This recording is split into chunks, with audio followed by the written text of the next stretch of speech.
Shout out to my buddy Xavier, who hates this movie. Hello, I'm Ryan Donato. Hello, welcome back to another hard review. I am here today to talk about my first movie of 2024. 2023 was a great year. I will also be releasing videos about my top 10 and bottom 10 movies of the year, but now the slate is wiped clean. And the first movie, which is officially my favorite movie of 2024 so far, is Night Swim. Night Swim is a horror movie about a family who moves into a new house, and it seems that the pool is magical in good ways and in bad ways. And so this family is kind of dealing with that. And the main dad's like the main character in this movie. And he is a baseball player who had a life-altering injury, or I think he's sick. Regardless, he can't play baseball anymore. So now he has to go back to this like family life, or at least he probably can't play baseball anymore. Notice how I talked about like the internal conflict of the main character. That's one thing I really appreciate about this movie, is I did care about the struggle that the main character was going through. Like knowing that he can't continue doing the thing that comes most naturally to him and that he loves to do so much. It's about him not being able to move on, not being able to let go of the past and enjoy what he has now, what he has left over, and going into the future. So I really enjoyed the effort to actually have like a character with an internal conflict going on at all. That was really great. And I did like all the characters. Wyatt Russell, that is Kurt Russell's son. I thought he was really great. And this great, he's good. It's like a cheesy like B horror movie. The first weekend in January always has like a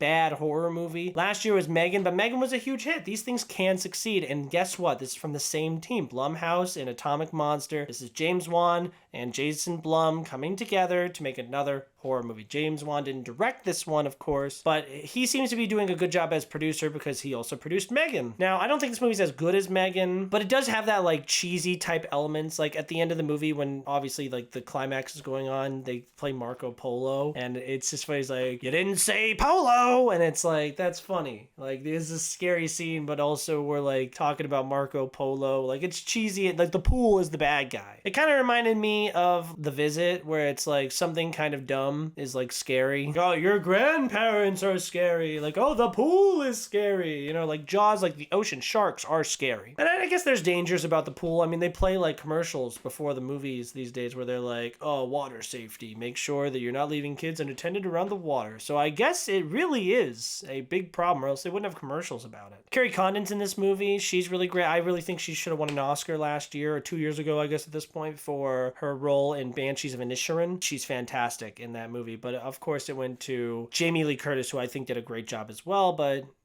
let's be serious, I thought that the scares in this were fun. I mean, there's too many jump scares, and I don't think that the creature design is really all that great. I feel like they could have done more with that. A lot of times it's just like an old, like, corpse kind of thing. But there is a lot of like shots that I'm like, ooh, that was eerie and scary. Like this actually worked really well, and it does play on the fears of the water a lot. But like there's scenes where like they're in the water and they're looking up, they see someone above water and they come up and they're not there. The feeling of not being able to come up from out of water that you previously trusted, not being able to like move as quick as you possibly can because you're in the water. The pool drain always scared me as a kid. The little like the box that's at like in the wall of the pool, and you reach inside and it's like, ooh. There's some creepy stuff in this movie. I think it's fine. I think it's just fine. A nice little 3 out of 5 horror movie. It's closer to a 4 than a 2. I really enjoyed this. And I really love the balls that the ending of this movie had. It's funny, as a baseball fan, first of all, I hate the Brewers, but I noticed he was a left-handed hitter, which is fine, but he's a third baseman, and third baseman, you can't be a left-handed player, but